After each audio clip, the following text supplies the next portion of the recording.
Right, let's get started. We're back to the other side of the world for nature, culture, and adventure. So again, we'll just revisit that Borneo was a part of Malaysia. It's east of Singapore. Got Singapore over here. And then this is Borneo. And then this is Australia. And I did run into several Australians. I mean, really, when you think about it, it's nothing for them to just fly right up there. So our destination was Sabah, the state on the northern tip of the third largest island in the world. Greenland's the largest, New Guinea is second, and Borneo is third. And Borneo is surrounded by the South China Sea on its northwest side and the Sulu Sea on its east side. So we've got the Sulu Sea here and the South China Sea over in here. And this is Kuala Lumpur. This is where we had our last layover before we flew on into Sabah.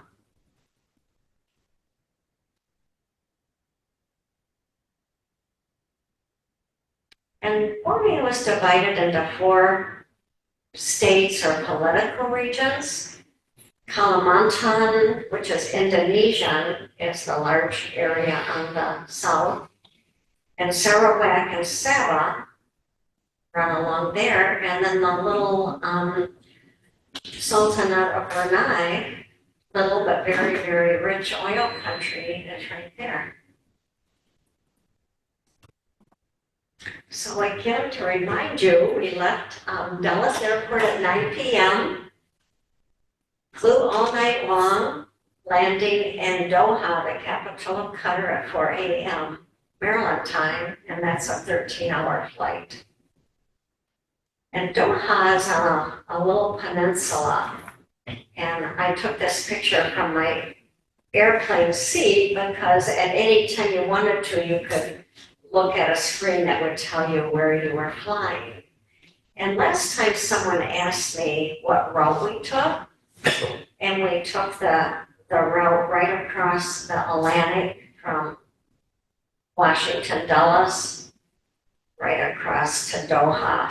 And then from Doha, the next flight was to Kuala Lumpur. And I remember looking at the screen when we were just crossing over north of the Red Sea there. And now I'm going to buzz to where we left off. I can here. I have to go up on it. Yeah, 150. Right here. Okay. That'll show you all your slides, and then you can jump to those. Yeah. Oh, wonderful.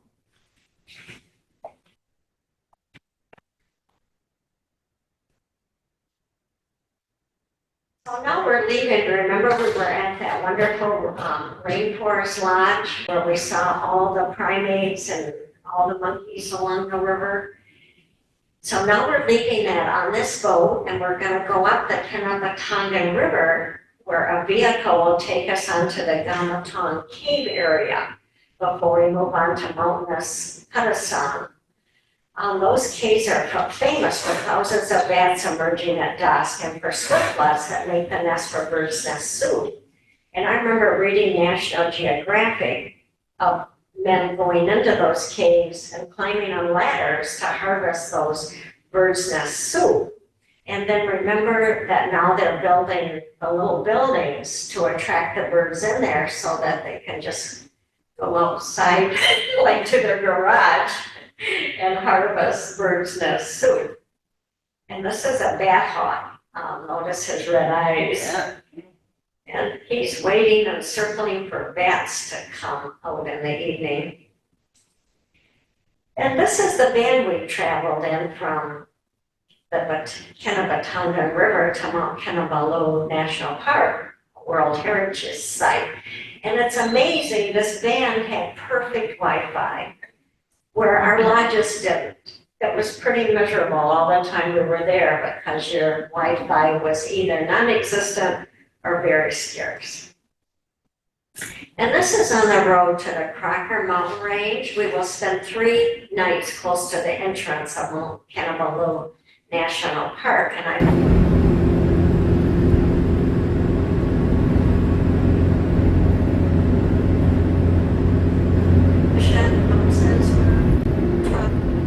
but shape.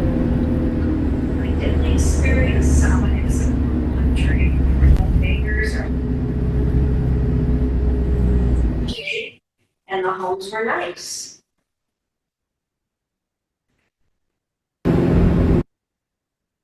And then we stopped for lunch at this huge self-serve restaurant. I've never experienced anything like this. It also was a stopping place for travelers and buses. So we walked in, this whole front area is all open. So you walk in to this gigantic crowd of people. And I mean, it was like I was completely disoriented what to do, where to go. But up here, our guide showed us where along this way, there's, I don't know what you would call it. It was just gigantic where you could find food. And large containers. I mean, like the rice cookers alone were like 3 feet deep and 24 inches wide with just a great big huge ladle to serve yourself with. It was just crazy.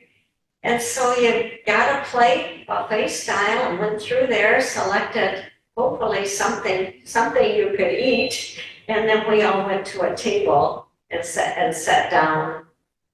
And our guide somehow paid for it. I'm not sure how we kept track of all of us and everything. It might have been prearranged, but that was really mind-boggling. And then after lunch, we went driving higher into the Crocker Range to our new lodge. And it was just getting more and more beautiful, overlooking the countryside. And now we've arrived at our last lodge named Zen Garden. We stayed for 3 nights with many ponds and koi fish and beautiful plantings on the grounds. This is the first time our rooms were a part of the main building. Remember before we each had our own little house type thing to stay in. And that water looks nasty, but it wasn't. It was really quite nice and clean. Just the way the picture is, and some more of the grounds. And the Zen Garden is right on a cliff. That just goes right down a steep cliff into a valley. And this is how many of our meals were served if they weren't buffet. And that is a huge Lazy Susan. I mean, there it looks like it might be 18 inches, but it was more like 3.5 feet across. And the meals consisted of an abundance of meats, rice or noodles, lots of vegetables, and usually a soup, even though it was very hot there. Mount Kinabalu is 13,455 feet high. It's a popular mountain to climb. A climber needs to pay fees and obtain a climbing permit from the government. There was an interesting store at this park for mountain climbers. From our lodge, we could drive a short distance, maybe 20 minutes, to the entrance of Mount Kinabalu National Park. Midway up the mountain road, we saw these interesting vines. We reached elevations of approximately 5,000 to 6,100 feet in our daily visits. This is a white-crowned shama, which is in the flycatcher family, and a blue-crowned hanging parrot, very beautiful, and a Borneo tree pie, a relative of our crow, and an indigo flycatcher. And then at the park, they had accommodations, and they had this lovely restaurant. So every day we would eat out on this deck, and they're offered a multitude of food items on the buffet. Going back to our lodge one day, we stopped at this little village. we wanted to visit this fruit market. And this is durian, which has a strong pungent odor. Has anyone familiar with durian or heard about it? I've heard that it's supposed to be really nauseating. Yeah, really. But taste amazing. Yeah, and yet it's people's favorite fruit. I can't quite figure it out. Our main guide, he said that's his favorite fruit. Did you taste it? Oh, yeah. Did it taste good to you? Well, no, not really. And I wondered, like, if you held your nose while you're eating, because smell is so much a part of our taste. I know. I was quite interested in that too. And it seems like when you're eating it, the smell dissipates somewhat. Huh. I don't know. It's interesting. But they won't allow it in restaurants, in lodges, or on public transportation because its odor is so offensive. So these men cut one up so we could taste it. And they were also kind enough to cut up other unusual fruit for us to try. Does it only smell after you cut it open, or does it always smell? No, it smells, yeah. That's why you can't put it on the walls. Yeah, it does. At the market, I asked this friendly man for a picture with his beautiful daughter. She's adorable. And he spoke English pretty well. And this is some of the fruit at the fruit markets. Some of you might be familiar with it. But most of it was strange to me. What's the P here? Oh, that's the dragon fruit, isn't it? I've actually seen that in food line. That's, what is it? Mm-hmm. I just, last week, I was like, oh, that's surprising, because you don't see it very often. And these look like nuts, but they're not. They're some type of a fruit. And this was my favorite, the rabatan. It has a sweet, fruity flavor, and it's easy to peel. When you peel it open, it's just a nice kind of a clear fruit in there. You can just pop right in your mouth. And now we're back in the jungle again. And this was a steep and muddy trail. We were on several slick, steep, and muddy trails. Some had small streams running across them that we crossed on rocks. Walking sticks were very helpful. And then we were on a trail and ran into this tree trunk shaped like an elephant. Isn't that cool?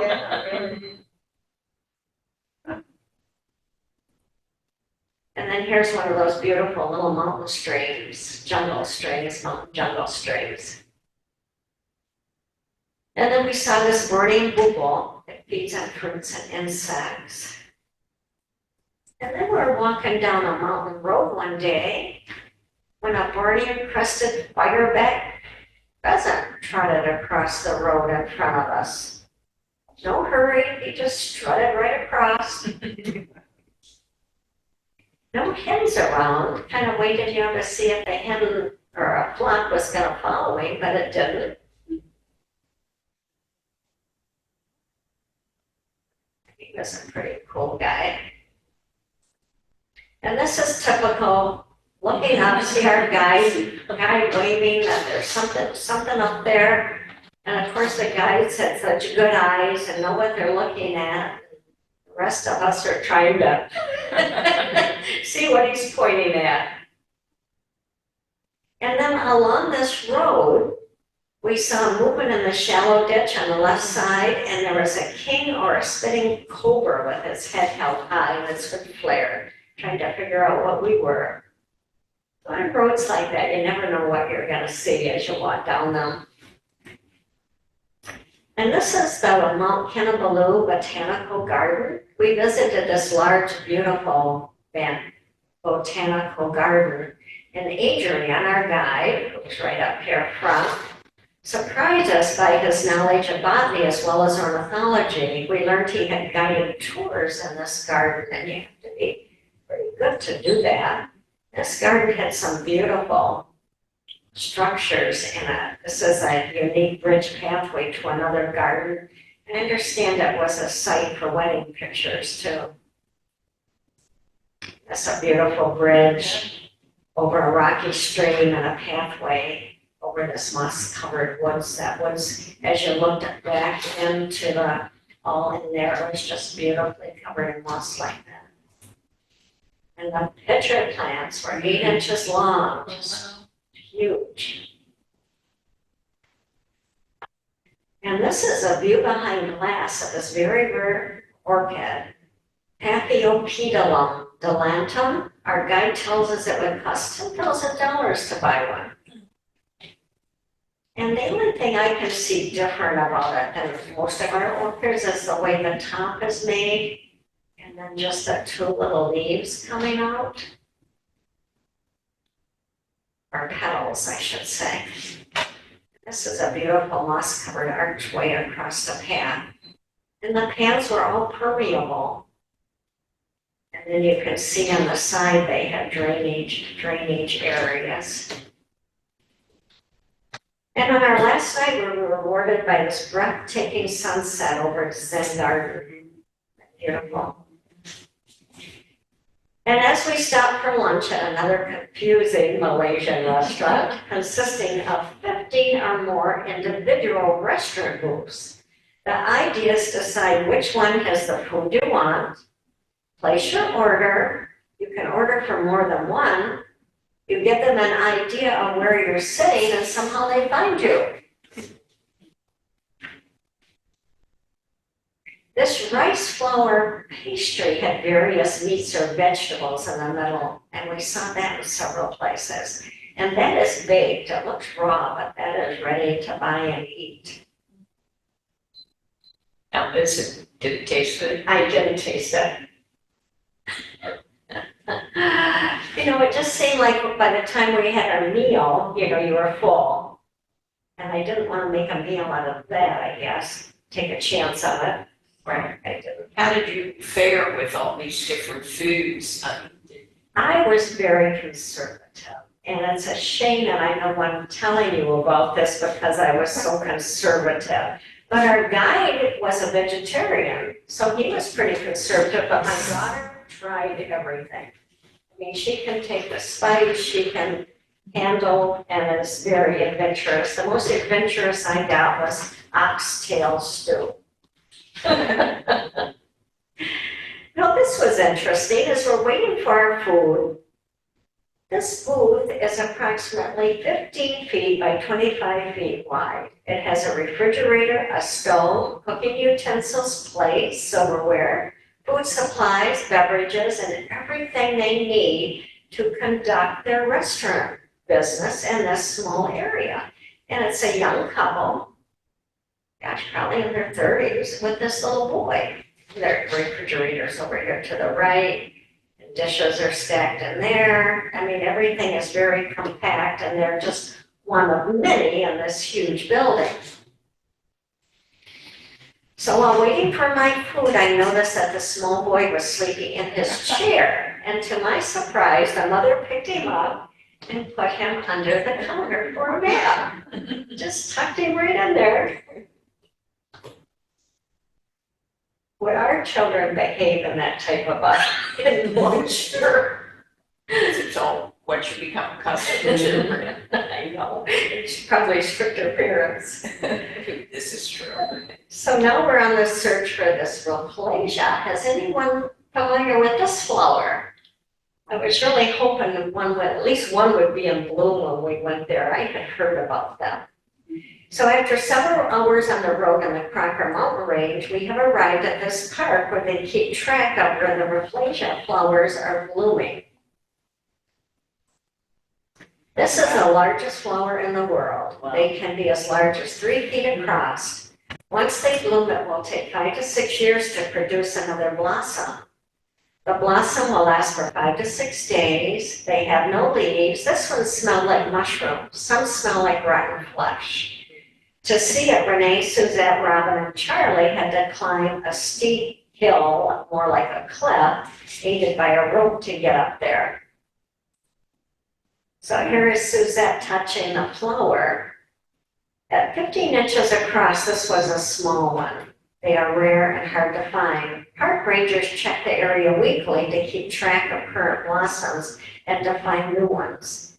These flowers are really good for the tourist trade. To see one, each person is charged a fee of $30 to $40. You have to be taken to the flower with a guide. This is a close view of a smelly center that attracts pollinators.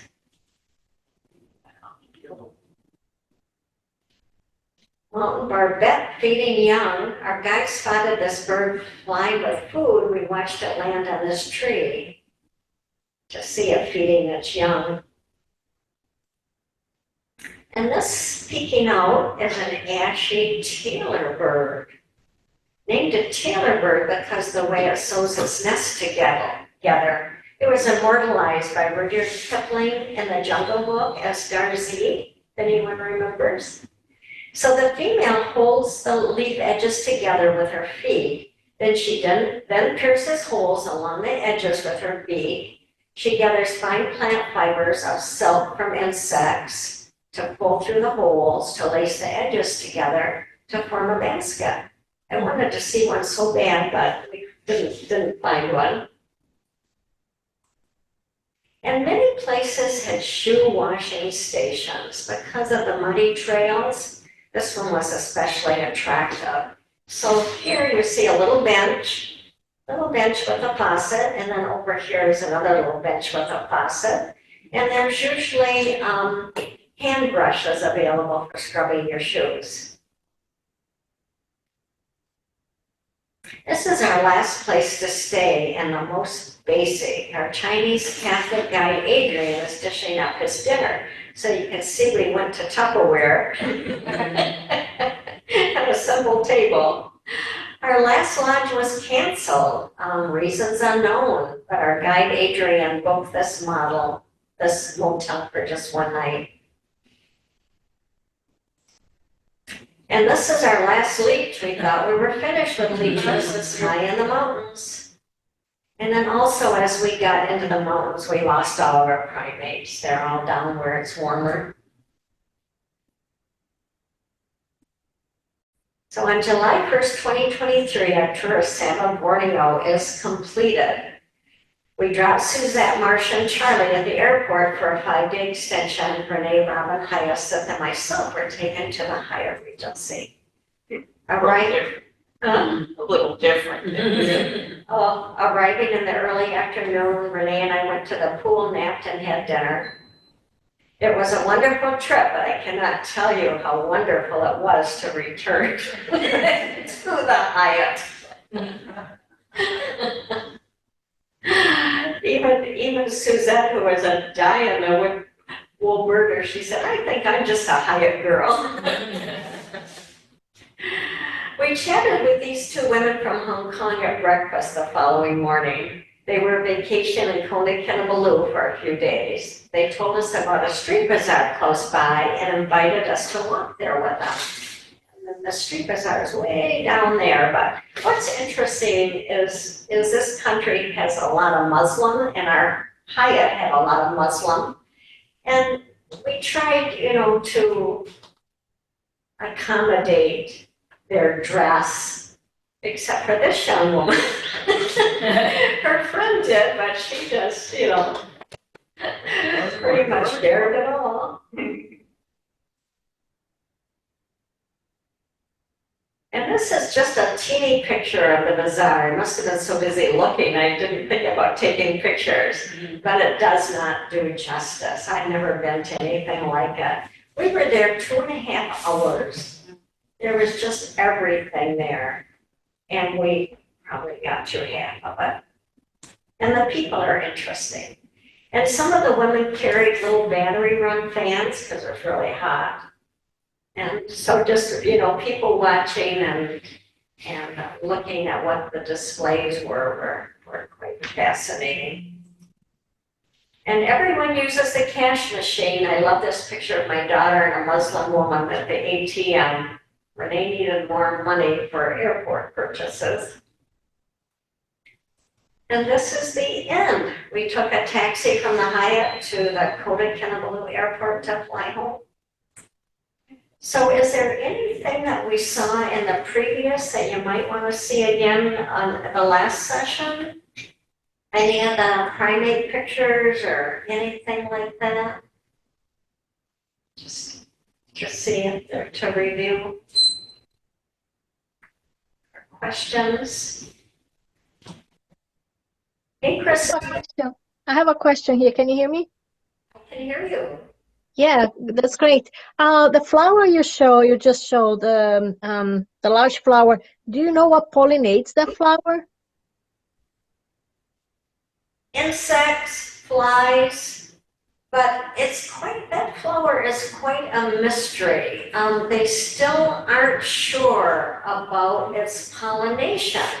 I heard some discussion when I was there, but they're sure that it gets pollinated, but they don't know how it reproduces. That is still a mystery because it doesn't have seeds. And I don't know, there was a talk of possible spores of some type, like a mushroom. Mm. Yeah, that's an interesting thought that they still just don't know yet a lot about it. But good question. And is that unique to this area, or do you know if it's found anyplace else? It's in some of the other Malaysian areas, but quite limited. Mm-hmm. Very interesting. Never heard of it. Mm-hmm. Thank you. Striking.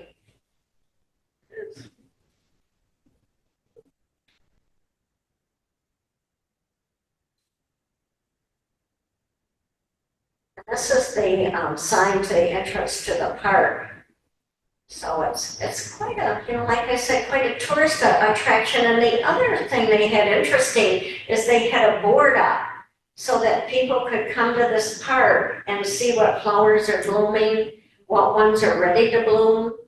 So the rangers go out like weekly, daily to keep track of these flowers.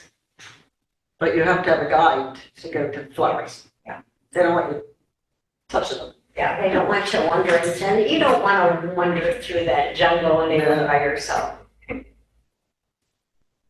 Very cool. Mhm. Any other How often questions? did you see snakes? How often did you see snakes? Just a couple of three is all. Yeah, just the green one that we saw at first, and then this one. And did I tell you the story about our guide's father was with him on a trip, and a spitting cobra got him in the eye? Yeah, it's scary. Did I tell you that? And how he went to wash his eye out, and he tipped his head, and the right eye dripped into the left eye. Did he have permanent damage from No, it? not from what I understand, no. Hey, Betty. This was quite a journey. I basically travel with you as you went through all this. Now, question for you is, what place you enjoyed the most of your trip? I enjoyed that big lodge on the river where we saw the primates and birds. I mean, that going out every day on the river and walking around the grounds at night where we saw the night creatures, that was pretty much my favorite place. And where the sarongs were, in our rooms, that was just a very lovely, accommodating place. Nice. Take us back to a couple of pictures. Hmm? Take us back to a couple of pictures. Yeah, that was special. Okay, here's when we arrived there. Yeah. Okay. So it's just a big, beautiful place. And we're standing out on the deck one day after we ate, and there was a huge monitor lizard. Like, that water looks pretty placid, but this monitor lizard was trying to cross, and he just gave up. He battled and battled that current, and then finally just turned aside. It looks like that is built over the river, or is that just the view? It's Or is it actually over the river? It's actually over the river a little bit, as you can see underneath I think there was some places where boats Okay, that's what I thought. could go under there. And then I was just moving to this picture where we could see the end of it. Mm. Well, that boat's right in front of it. Where is that picture?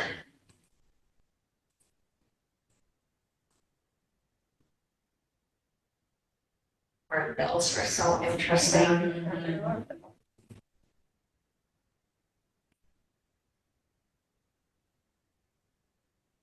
Yeah, there, I thought maybe we could get a better view at the end, because I think again, you see where it's open right up in there.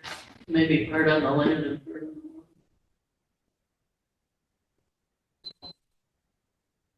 And the water is almost brown like that. And it seemed to be clean, you know, it wasn't muddy, it was just colored like that.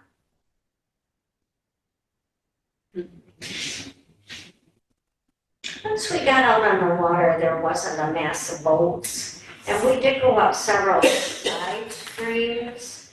We were looking for a ground cuckoo one time and went up these streams where, you know, you were practically bumping each side with the boat. Very nice. Those guys are so pretty. Birds are so colorful. Mm-hmm. And we're lucky to find many that are nesting like that. And I was really impressed by these people cleaning the river out. They were probably hired by the hotel, but nevertheless, at least they're keeping it clean. And with this male proboscis monkey sitting here, it was interesting because he had his family there. And I saw another male coming from the left. And I would have liked to stuck around, you know, to see what happened. But apparently I was the only one of our party that was interested because off we went. But that would have been fun to see what happened when he decided to approach that group.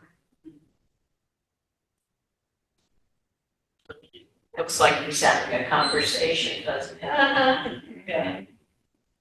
So characters. Didn't see many babies. I was a little surprised, you know, just the one. And they would get so high up in the tree and they weren't as agile as the langurs were. They just didn't see, I was surprised to see them so high up. Like the red langur monkeys, you know, they're all over the place.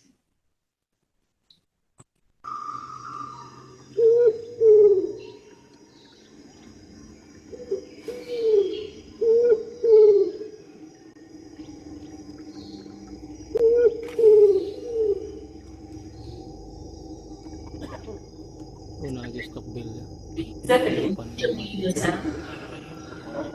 No, it's What was that? There's another spoke-billed kingfisher in a dead tree. It's about 1 o'clock of us. Pointed there. Follow that tree all the way to this branch. Follow it in this, in the end. Oh wow! At the end of it. The tip of it.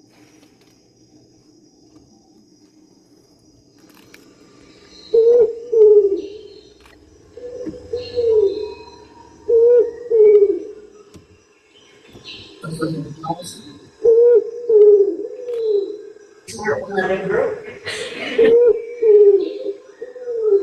That was the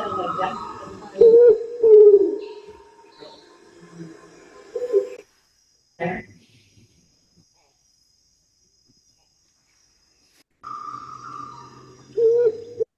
Come up close to the bird.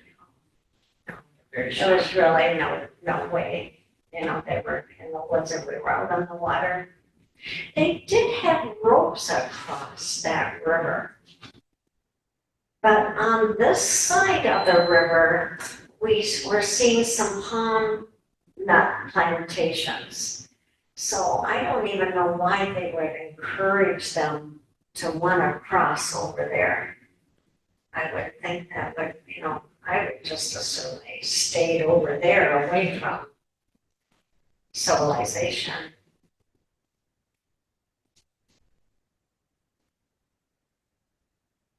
Well, I'm sorry this is shorter, but. Oh, it's wonderful. No, it's great. Anyway. Thank you, Betty. It's nice to see it. Yeah. Beautifully done.